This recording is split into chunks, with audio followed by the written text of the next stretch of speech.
বাংলাদেশের চলচ্চিত্র জগতে একজন আধুনিক মানুষের পূর্ণাঙ্গ প্রতিচ্ছবি অভিনেত্রী ববিতা।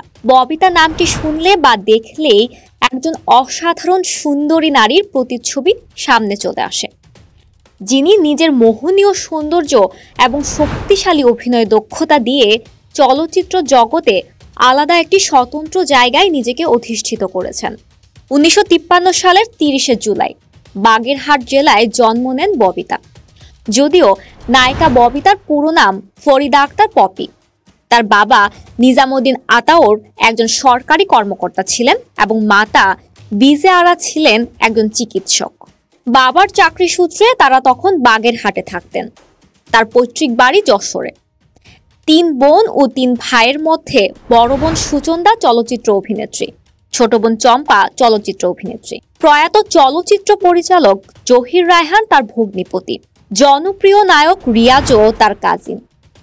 ববিতার চলচ্চিত্র জীবনে আসার পেছনে বড় বোন অভিনেত্রী সুচন্দার অনুপ্রেরণা রয়েছে। বড় বোন সুচন্দা অভিনীত জহির রায়হানের সংসার চলচ্চিত্রে শিশু শিল্পী হিসেবে ববিতার অনুপ্রবেশ ঘটে 1968 সালে। এই চলচ্চিত্রে তিনি রাজ্জাক সুচন্দার মেয়ে চরিত্রে অভিনয় করেন। জহির রায়হানের জালতে সুরজ কি নিচে চলচ্চিত্রে অভিনয় করতে গিয়ে তার নাম ববিতা হয়। 1969 সালে শেষ পর্যন্ত চলচ্চিত্রে প্রথম নায়িকা চরিত্রে অভিনয় করেন। 1969 সালের 14 আগস্ট চলচ্চিত্রটি মুক্তি পায়। এক সিনেমা দিয়েই সফলতা পেয়ে যান তিনি। 70-এর দশকে শুধুমাত্র অভিনয়ের মাধ্যমে তিনি গোটা দশকের অন্যতম শ্রেষ্ঠ অভিনেত্রী হিসেবে নিজেকে প্রতিষ্ঠিত করেন। তবে আন্তর্জাতিক খ্যাতি আসে অস্কারজয়ী আন্তর্জাতিক খ্যাতিসম্পন্ন পরিচালক সত্যজিৎ রায়ের আসনি সংকেত ছবিতে অভিনয়ের মধ্য দিয়ে।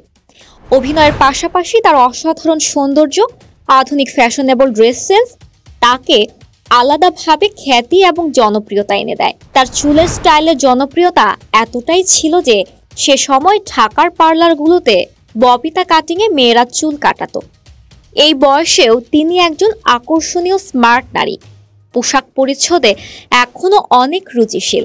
স্বামীর মৃত্যুর পর একমাত্র সন্তানকে নিয়ে জীবন অতিবাহিত করেছেন এই জনপ্রিয় অভিনেত্রী।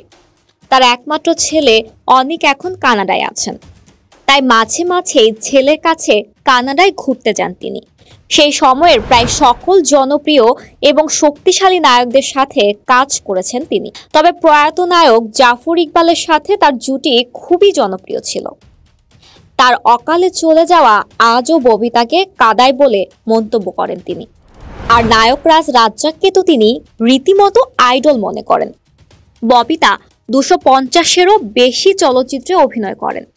ববিতা অভিনীত উল্লেখযোগ্য চলচ্চিত্রের মধ্যে সংসার, শেষ পর্যন্ত, অরুণোদয়ের অগ্নিসাক্ষী, আলোর মিছিল, বাদী থেকে বেগম, ডুমুরের ফুল, গোলাপি এখন ট্রেনে, নয়নমণি, লাঠিয়াল, জন্ম থেকে জ্বলছি, পোকামাকড়ের বসত বাড়ি, বড় বাড়ির মেয়ে, চণ্ডীদাস ও রজকিনী, দীপু নম্বর 2, রামের সুমতি, টাকা আনা পায়, স্বরলিপি, 3 কন্যা, মিস লঙ্কা, জীবন সংসার, লাইলি মজনু, 403-এর ঘর, মায়ের অধিকার। ববিতা তার অভিনয়ের স্বীকৃতি হিসেবে অসংখ্য উল্লেখযোগ্য পুরস্কার লাভ করেছেন। 1976 সালে জাতীয় চলচ্চিত্র পুরস্কার প্রবর্তনের পর টানা 3 বার শ্রেষ্ঠ অভিনেত্রীর পুরস্কার জিতেছেন ববিতা। সর্বশেষ তিনি জাতীয় চলচ্চিত্র পুরস্কার 2016 সালে আজীবন সম্মাননা পুরস্কার লাভ করেন।